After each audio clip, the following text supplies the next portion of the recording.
a la Bipri de la universidad fuera a durar tanto.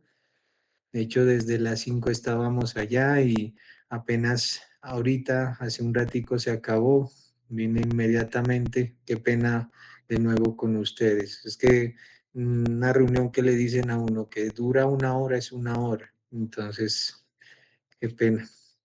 Bueno, vamos a empezar. Mm,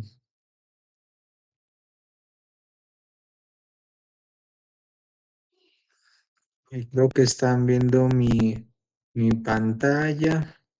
¿Me escuchan todos normal? Sí, doctor. Listo. Bueno, muchachos, el día de hoy vamos a ver un tema supremamente importante en lo que respecta a nivel de la rotación de medicina interna y más que todo de la parte de urgencias. Entonces, es hablar acerca de anemias. La verdad, pues, un médico general de por sí mm, debe enfocar todo el paciente en el tratamiento de anemias y dejar al especialista como lo más supremamente raro. O sea que anemias es un componente que ustedes sí o sí, ¿sí? ¿Me decían algo?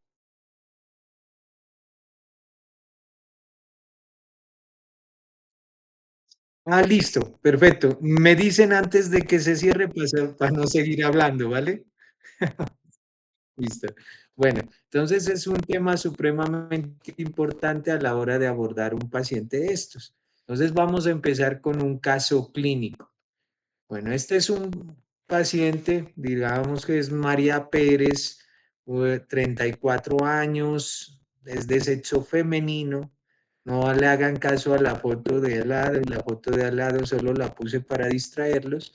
Femenino, que consulta por, No están pasando las diapositivas. Están ¿no? viendo anemias, nomás estamos viendo el título. Eso, y ya. Me Listo. dice, me dicen entonces, ahí sí están corriendo. Está en el título. No, no sé qué pasa, porque no me deja compartirla. Y ahí, pero ahí va. Eso. Ahí dice caso clínico. Listo, es que no me deja colocar la pantalla completa. Bueno, entonces igual las voy a dejar aquí para que ustedes hagan su. Entonces, la paciente es María Pérez, tiene 34 años, sexo femenino, llega por fatiga persistente, palidez y dificultad para concentrarse, por eso consulta. Entre los antecedentes más de importancia, ella tiene unos hábitos alimenticios, una dieta vegetariana estricta desde hace 5 años. Su ciclo menstrual refiere ella que son menstruaciones abundantes con más de 8 toallas sanitarias al día y son muy dolorosas, tiene mucha dismenorrea.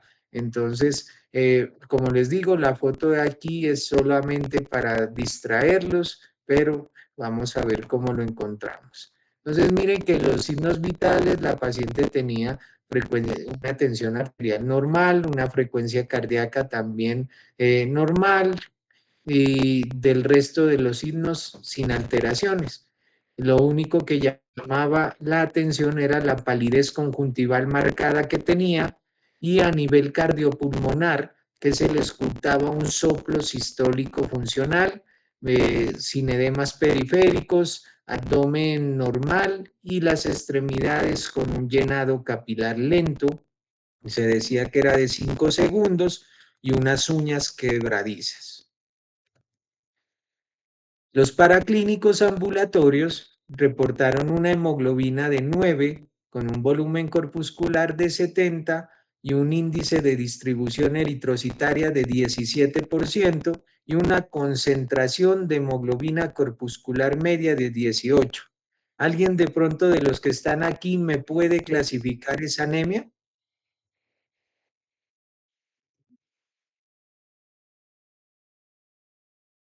Ay, ¿qué más? Lo que me están escribiendo, a ver. Ah, la llamada finalizará en 12 minutos. Bueno, listo. Entonces, ¿qué más? Ahí nomás, microcítica hipocrómica. Entonces, durante el transcurso de esta charla les va a servir mucho porque vamos a aprender a darle apellido tras apellido a la anemia que vamos a escuchar, que vamos a determinar. Efectivamente, como dice su amigo, es una anemia de microcítica hipocrómica. El ancho de distribución eritrocitaria, si es mayor de 15%, nos dice que es heterogénea y, y finalmente, pues clasificamos según el grado de la OMS en un grado 2. Entonces, miren que es la importancia de saber clasificar una anemia. Clasificamos la mitad y generalmente todos se quedan ahí, microcítica, hipocrómica, pero ¿qué más? Heterogénea, qué grado tiene según la OMS, es otra de las cosas que tenemos que hacer para catalogar bien al paciente. Bueno, vamos a ver esto, definición y valores, vamos a ver la clasificación, el laboratorio, vamos a ver unos algoritmos que los va a guiar y finalmente pues la bibliografía. Bueno, en cuanto a la definición, sabemos que es el trastorno en el número y tamaño de los eritrocitos. O sea, aquí debemos tener en cuenta que no solo es el número de los eritrocitos, sino que el tamaño también puede dar anemia. O sea, recuerden que los valores sobre todo vienen por tamaño de eritrocito, entonces eso también nos puede dar anemia o si no, alteración también en la concentración de hemoglobina. Cuando cae por un determinado valor, pues se altera el transporte de oxígeno como tal en el organismo. Otras definiciones dicen que es reducción de una o más de las principales mediciones de glóbulos rojos, concentración de hemoglobina, hematocrito o glóbulos rojos. Eso es la definición de anemia. O sea, y esa es la reciente. Entonces, que se utiliza solo algunas veces más hemoglobina y hematocrito, pero también tenemos que saber que el número de glóbulos rojos también lo determina. ¿Alguien sabe cuál es el número normal de glóbulos rojos en un hemograma?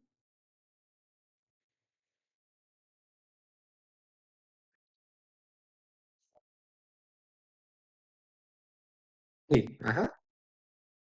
El,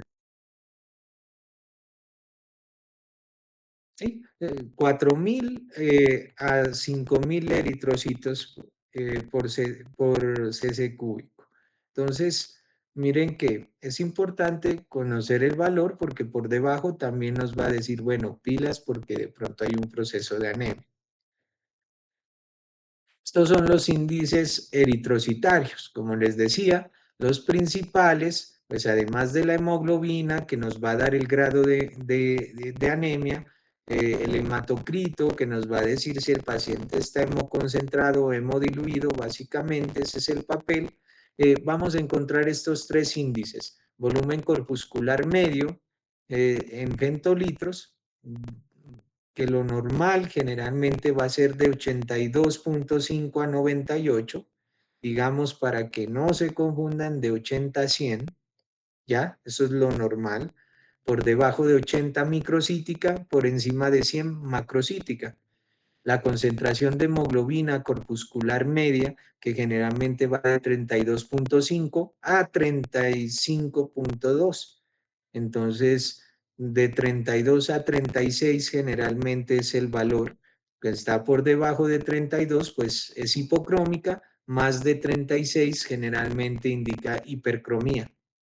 Y el RDW que va hasta 14, apréndase eso, y que si es mayor de 14, pues la anemia es de tipo heterogénea. El RDW es el índice como tal del ratio del tamaño del eritrocito, en donde generalmente es la variabilidad del tamaño entre eritrocitos. Entonces, entre más de 15% esté, más de 14%, pues va a haber más heterogeneidad.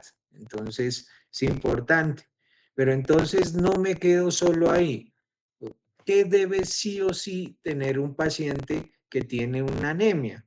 Entonces, lo principal es el recuento de reticulocitos. ¿Qué me dice el recuento de reticulocitos, muchachos?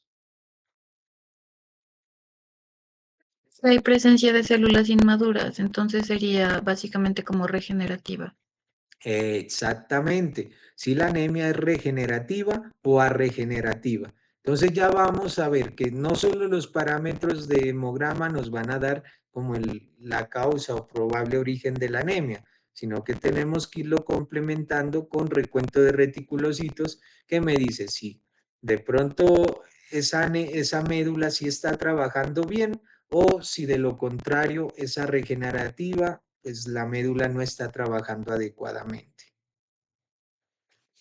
Miren aquí entonces cómo el volumen corpuscular medio, la hemoglobina corpuscular media, el ancho de distribución eritrocitaria o el RDW y la concentración de hemoglobina corpuscular media nos pueden decir qué tipo de anemia tiene mi paciente.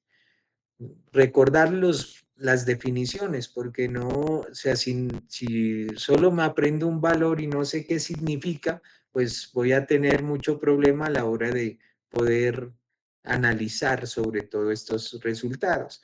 ¿Qué indica el volumen corpuscular medio? Indica el tamaño promedio del hematíe. O sea, es como si usted coloca a 5 de ustedes y le saca el promedio de tamaño. Entonces, el tamaño promedio es de 82, de 80 a 100, para que no se confunda. La hemoglobina corpuscular media es el contenido promedio de hemoglobina en un hematíe.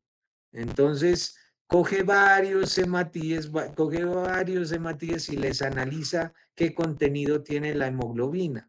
Y esa concentración de hemoglobina prácticamente hace el promedio, y el promedio ya saben que es dividirlo entre el número que se está analizando de glóbulos rojos y ahí sale el promedio de hemoglobina corpuscular media.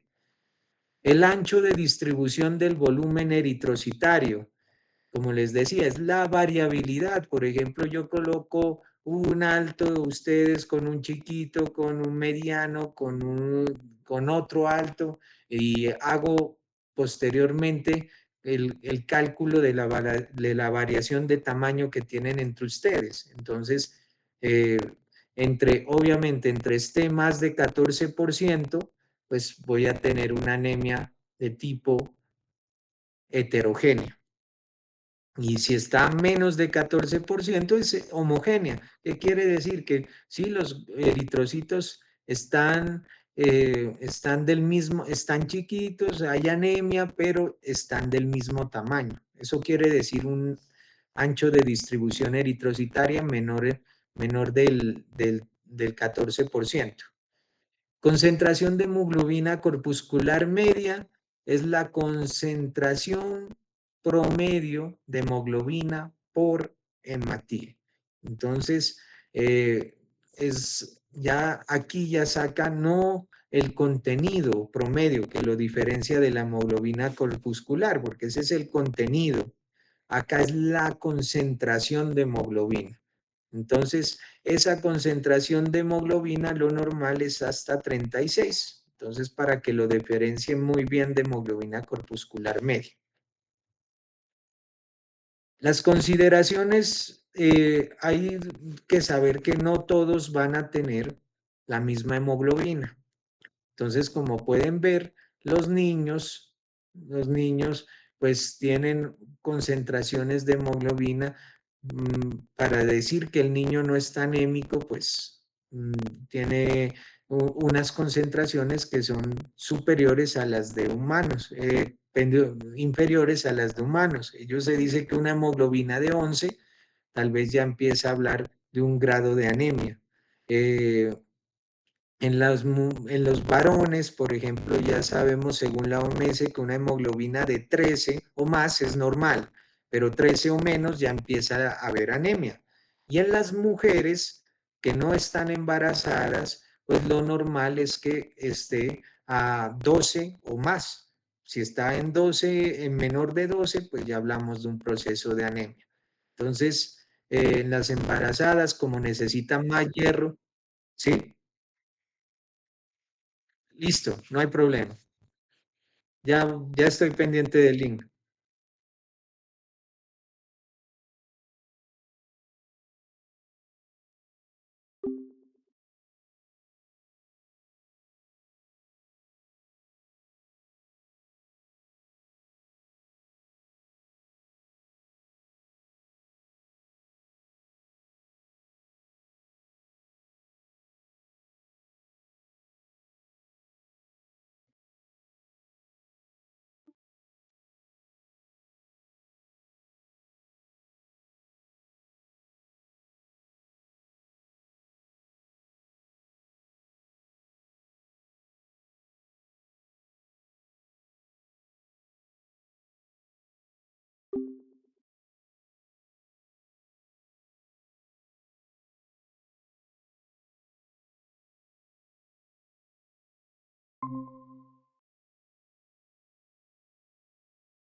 Bueno, listo, muchachos. Entonces, voy a seguir. Bueno, vamos entonces en la parte, no sé, me dicen si ahí ya empieza a pasar la, o nada todavía. No, se queda en la misma de consideraciones para valores de hemoglobina. Ah, sí, qué pena. Listo. Entonces, eh, entonces, ¿qué pasos es los que tengo que hacer para clasificar a mi paciente de manera normal? Entonces, primero, le defino el grado de, como tal de anemia. Ahorita ya vamos a ver qué se considera cada uno. Según la OMS, refiere que hay que dividir al paciente en 4 grados. Entonces, a mayor grado, más gravedad de la anemia. Según la morfología, también vamos a ver que la va a clasificar micro, normocítico o macrocítica, y según la concentración de hemoglobina corpuscular media, hipocrómica, normocrómica e hipercrómica. Según el ancho de distribución eritrocitaria, si es heterogénea o es homogénea. Y según el recuento de reticulocitos en cuanto a fisiopatología, si la anemia es regenerativa o arregenerativa. ¿Esto qué quiere decir? La anemia normal, cuando hay una médula normal, pues lo que hace es producir de más glóbulos rojos para tratar de compensar, pero al tratar de compensar produce unos glóbulos rojos inmaduros porque saca a la loca, por así decirlo, y esos se terminan volviendo reticulocitos, o sea, termina sacando reticulocitos. En cambio, la médula vaga que de pronto o sea, no responde como tal a la anemia, pues esa es una anemia no regenerativa, va a tener recuentos de reticulocitos muy bajos. Y finalmente, pues se hace una clasificación como tal funcional de las anemias. Por ejemplo, puedo decir una anemia hipoproliferativa, que quiere decir una anemia muy probablemente no regenerativa, o que haya eritropoyesis ineficaz. También puede explicar, porque recuerden que para que haya eritropoyesis tiene que haber eritropoyetina y efectivamente, pues si no hay eritropoyetina o no hay riñón donde haga su función normal, pues obviamente pierde esa posibilidad. Y obviamente pérdida hemática o hemólisis, pues también van a tener anemias sobre todo de tipo regenerativos. Eso es lo que les decía, la gravedad de la OMS, uno las clasifica según la gravedad en leve, que es el grado 1, que va prácticamente desde 10 hasta 13 gramos por decilitro. La moderada, que es el grado 2, es de 9.9 hasta 8 gramos por decilitro. La grave, que es de 7,9 a 6, y menor de 6, que es el grado 4. Entonces, esa es la clasificación primera que tenemos que hacer. Y ya sabemos que embarazadas menor de 11 ya es anemia. En las mujeres que no están embarazadas, menor de 12, y en los hombres, menor de 13 gramos por decilitro. Entonces, según la morfología, microcítica, normocítica, macrocítica.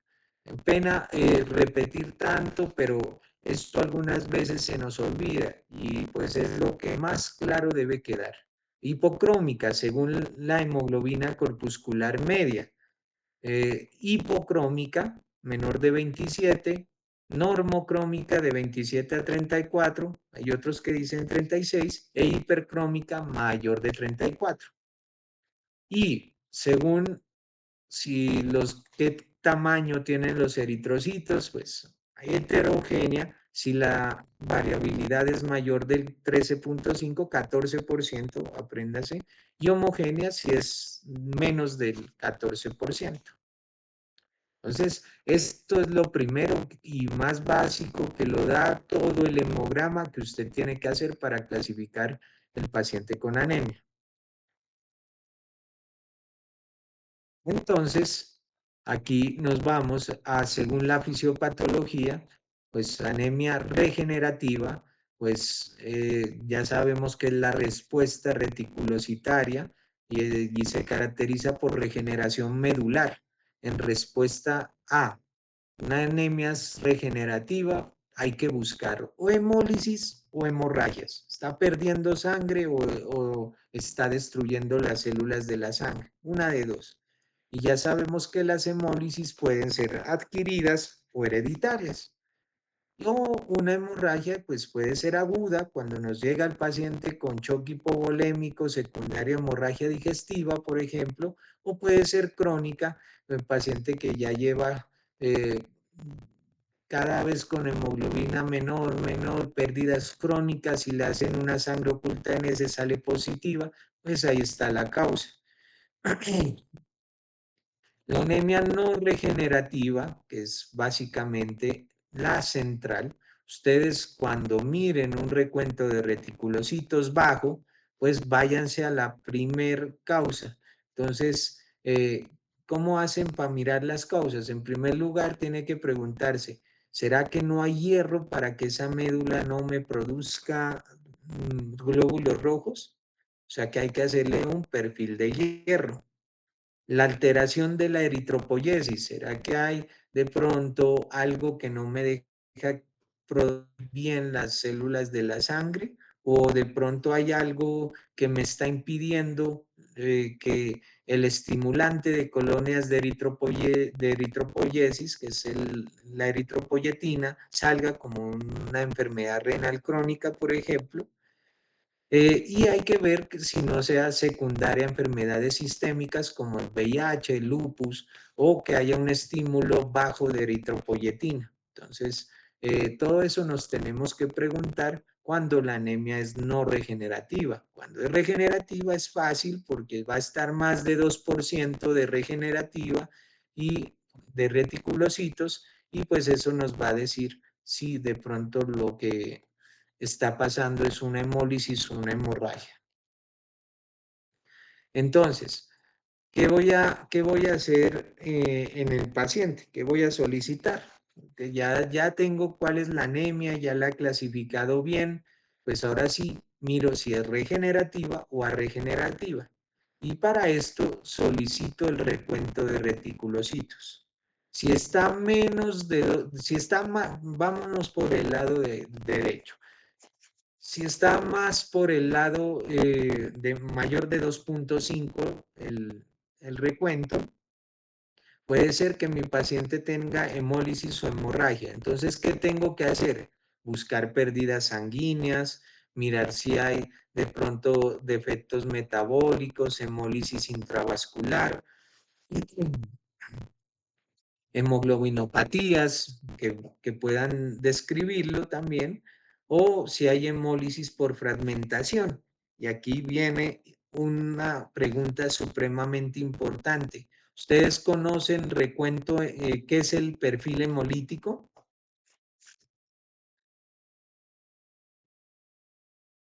Eso era lo de la prueba de Prueba de Coombs, bueno, hace parte, pero entonces, ¿qué más para decir que un paciente está haciendo, tiene un perfil hemolítico? ¿Qué más solicitarían? era el LDH. Una Ya no me LDH, acuerdo mucho. se les olvidó de... Bueno, hiperbilirrubinemia a expensas de la indirecta, LDH aumentada y niveles de atoglobina sérica disminuir. Recuerden que la atoglobina es una proteína que cuando está destruyéndose la hemoglobina, pues salen los fragmentos y se empieza a quelar con esos fragmentos de hemoglobina que quedan en la sangre. Entonces se disminuyen los niveles de atoglobina sérica.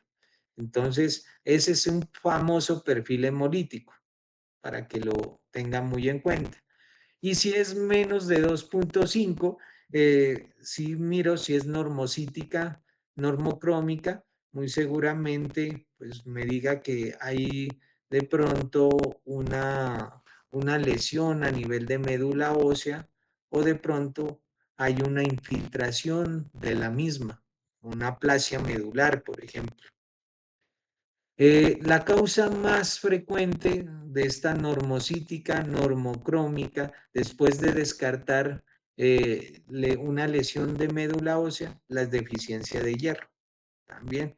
Entonces, todo esto hay que buscarlo en el paciente. Entonces, según la morfología del eritrocito, si es microcítica o macrocítica, ya sabemos que microcítica generalmente o es alteraciones de déficit de hierro, o si es macrocítica, es déficit de deficiencia de vitamina B12 o ácido fólico. Son las causas más frecuentes. También sabemos que si es microcítica, puede ser talasemia. En caso de que usted descarte con perfil de hierro en una microcítica, descarte que es la deficiencia de hierro, tiene que hacer pruebas ya de electroforesis de hemoglobina, perdón, para ver si hay alteraciones como la talasemia, por ejemplo. O en su defecto, si es macrocítica, pues ya vendo descartando las causas más frecuentes que deficiencia de ácido fólico, vitamina B12, hay que tomar también que no vaya a ser efectos tóxicos de fármacos, por ejemplo el metotrexate, que lo utilizan mucho en artritis reumatoide, o que haya un síndrome mielodisplásico que se caracteriza también por anemia macrocítica. ¿Listo? Entonces, ese es como el abordaje que podemos hacer desde recuento de reticulocitos. Bueno, tercer paso, ya son las pruebas que vamos a solicitar en el paciente. Entonces, básicamente lo primero, pues, y más sencillo pedirlo, es el recuento, el hemograma, con recuento de reticulocitos, obviamente, va a ser la clasificación total. Me puede dar mucha información el hemograma, pero si no tengo recuento de reticulocitos y no tengo extendido de sangre periférica, pues no voy a saber cómo es la forma de esos glóbulos rojos, o no voy a saber si es regenerativa o regenerativa. Entonces, eso es lo básico que ustedes sí o sí deben comprenderlo. Solicitarle siempre recuento de reticulocitos al paciente, un extendido de sangre periférica, y en las normocíticas, normocrómicas, pedirles un perfil hemolítico. Eso es lo que tienen que hacer con la mayoría de las anemias. Porque si es microcítica hipocrómica, ¿para qué va a pedir un perfil hemolítico? Tiene que solicitar es un perfil de hierro, ¿verdad? O, por ejemplo, no en todos voy a solicitar déficit de vitamina B12, sino en los que tienen anemia por anemia macrocítica. Entonces, no a todos les voy a pedir TSH. El hipotiroidismo se caracteriza por anemia macrocítica también. Entonces, tenerlo muy en cuenta, ¿vale?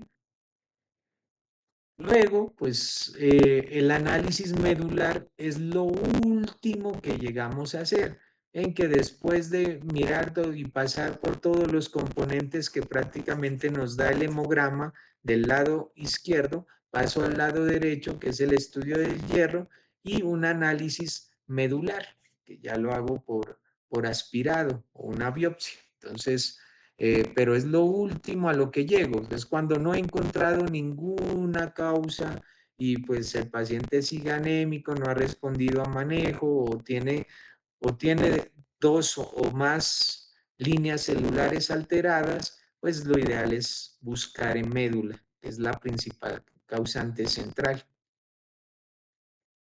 Entonces, ya saben, microcítica, normocítica, macrocítica. Microcítica generalmente es la deficiencia de hierro o talasemia. ¿Listo? Entonces, ¿qué hay que pedirle? Una saturación de transferrina. Les dice todo. Si la saturación de transferrina o ferritina están bajos, confirmado, ese paciente tiene una anemia por deficiencia de hierro. Si el paciente tiene baja la ferritina, saturación de, no tiene, perdón, baja la ferritina o saturación de transferrina, que hay que solicitar, pues, el análisis de electroforesis de hemoglobina. ¿Para qué? Mirar si es una probable talasemia. Normocítica, principal causa, también así como acá era la deficiencia de hierro, también es la deficiencia de hierro acá. Que en principios la deficiencia de vitamina B12 o deficiencia de ácido fólico puede ser normocítica, normocrómica, pero luego ya se vuelve macrocítica. ¿Listo? Que de pronto este paciente esté haciendo hemólisis. También hay hemólisis inducida por drogas, o también hay generalmente hipotiroidismo, hemólisis, alteración hepática. Todo eso nos puede dar normocítica, normocrómica. Recuerden, normocítica generalmente hace llamado a una enfermedad crónica. Entonces, todas las enfermedades inflamatorias crónicas, la enfermedad renal crónica, hay que sospecharse en el paciente que les llega con ese tipo. Pero también hay que descartar que ese paciente ya tenga un sangrado crónico. El que tiene un sangrado crónico llega y empieza también se puede quedar por mucho tiempo normocítica o normocrómica. Y ya en sangrados mayores ya se vuelve microcítica. Entonces, tenerlo muy en cuenta.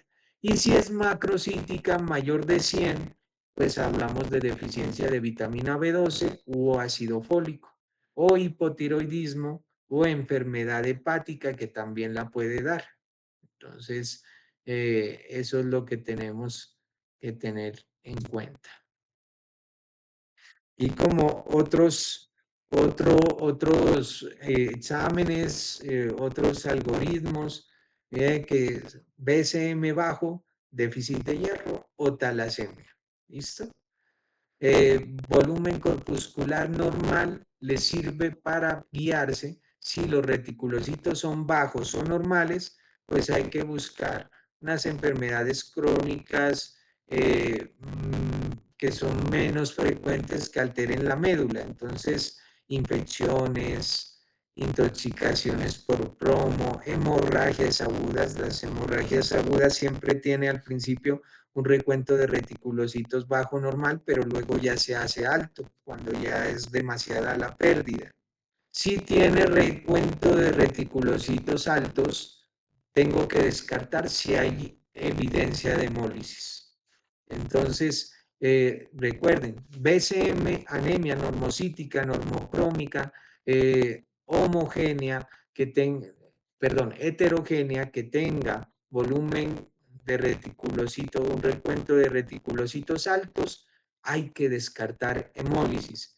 Entonces, ¿qué hago? Le pido el perfil hemolítico del cual estábamos hablando ahora, que puede haber anemia hemolítica, como también esferocitosis, eritocitosis, donde se destruye por las mismas defensas, o si no hay evidencia de hemólisis, pues buscar que ese paciente ya tenga una hemorragia que sea severa o que sea crónica. ¿Listo? El BCM alto, hay algunos que pasa desapercibido, eso no saben la causa de anemia y la paciente sufre de epilepsia y está en manejo con ácido valproico. Entonces, el ácido valproico, el metotrexate son causas fundamentales de este tipo de anemia con BCM alto. Hay que descartarlo. ¿Y cómo lo hago? Con historia clínica. Déficit de vitamina B12 y ácido fólico es la causa más frecuente de ello. Ya otras causas menos comunes, esferocitosis, drepanocitosis, perdón, hepatopatías, hipotiroidismo, síndromes mielodisplásicos, también lo pueden dar, pero con mucha menor frecuencia. Bueno, entonces, ¿qué le pedirían? Vuelvo por acá. ¿Qué le pedirían a esta paciente? Ya habiendo visto eso. Entonces, ¿quién me dice la clasificación de esta anemia para finalizar?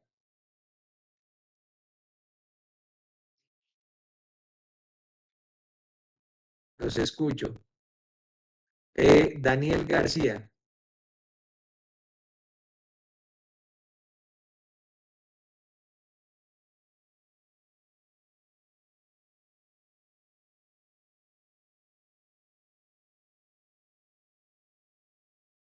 ¿Sí?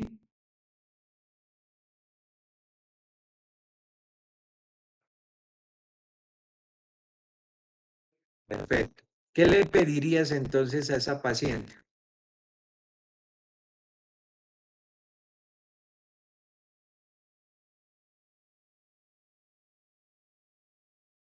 Un perfil de hierro, una ferritina o una saturación de transferrina, correcto.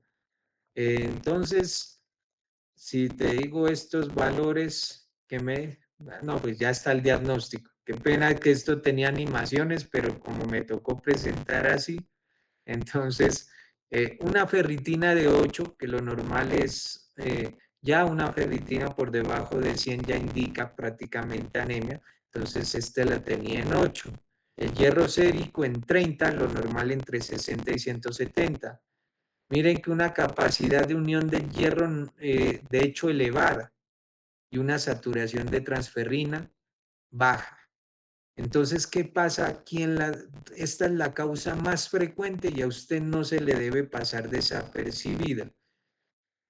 La ferritina, pues se va a bajar porque pues no hay hierro y mucho menos hay hierro para economizar, ¿no? El hierro sérico en sangre pues va a estar bajo. La capacidad de unión del hierro, ¿por qué va a aumentar? Pues precisamente porque hay muy poco y ustedes saben que cuando hay muy poco, todos quieren coger. Entonces, llegan y hay mucha más capacidad total de unión al hierro. Y la transferrina, la saturación de transferrina, como hay poco hierro, no hay con qué se sature. Entonces, ¿con qué se sature? Entonces, por eso ya podemos hablar de una anemia de tipo ferropénica. Y obviamente, si buscamos la causa, una menorragia, ¿no? Y obviamente dieta vegetariana no trae hierro, entonces, pues son las dos causas que tiene la paciente. Entonces, miren que cómo sale, pero cómo sale el diagnóstico tan fácil de la paciente si tenemos en cuenta la clasificación que hemos visto en esta clase y también si empezamos a ver las diferentes causas de anemia ferropénica. La primera es sangrados, muchachos. Hay que dirigirnos y preguntarle al paciente si ha tenido sangrados, si ha tenido deposiciones negras o melénicas, si ha tenido hematemesis. Eso nos va a ayudar. La mayoría de estos pacientes lo dicen que sí. Hay otros pocos que no y pues que sí hay que empezar a hacer estudios para ver de dónde está sangrando. Entonces ahí es donde pedimos el test de Guayaco, que es para ver si hay sangre oculta en heces, o pedimos también ya los pacientes que generalmente no hay causa de anemia y es por déficit de hierro, son sangrados crónicos secundarios a tumores. Entonces ya le hacemos estudios por ahí. Pero para ustedes, como médicos generales, la tarea es siempre clasificar bien la anemia. Y si usted clasifica bien la anemia, tiene el diagnóstico prácticamente certero de la parte inicial. Como les decía, luego déjenle al especialista, al internista, patólogo, ya luego que defina si es una talasemia, que defina si es una anemia hemolítica de cuerpos calientes o de cuerpos fríos, eso déjenselo al hematólogo, al internista. ¿Listo? Eso era, les traía para hoy, pues nuevamente disculpándome por la tardanza en iniciar, pero pues se salió de mis manos y era una reunión de aquí de la misma universidad, entonces, bueno, y esta es la bibliografía. Todos pueden entrar a cada uno de estos estas bibliografías para que ustedes también puedan revisar y profundizar un poco más en anemias. No sé si tengan alguna pregunta, muchachos. Disculpe, ¿me escucha? Yo tengo una pregunta. Sí, sí, claro, dígame. ¿Qué hace que puede haber una anemia ferropénica donde el hierro sérico esté normal? Sí, recuerda que la anemia ferropénica te la define la ferritina o el porcentaje de saturación de transferrina. Entonces, si tú miras una ferritina de 100 o menos, pues tú ya dices, uy, las reservas de hierro están bajadas, están bajándose. O si tú miras una saturación de transferrina que está baja, menos de 14, un 17%, tú ya dices, bueno, aquí está pasando algo. No hay hierro con que se sature la hemoglobina. Entonces, sí hay veces, y de hecho, o sea, lo primero que se baja es cuando hay digamos, yo empiezo a sangrar a nivel digestivo. Es un sangrado no agudo, no me descompensa ni nada, pero es crónico.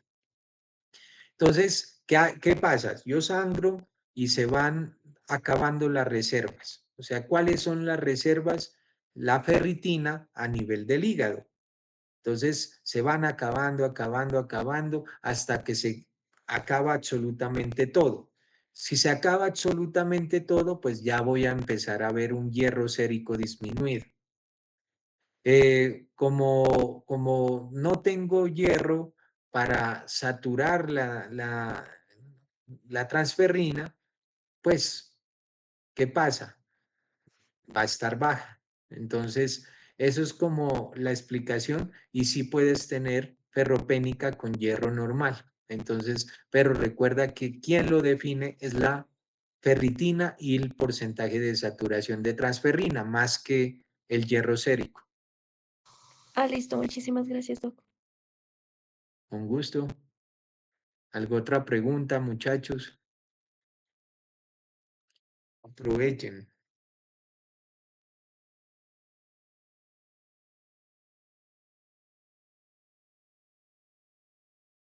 Parece que no hay más preguntas, Doc.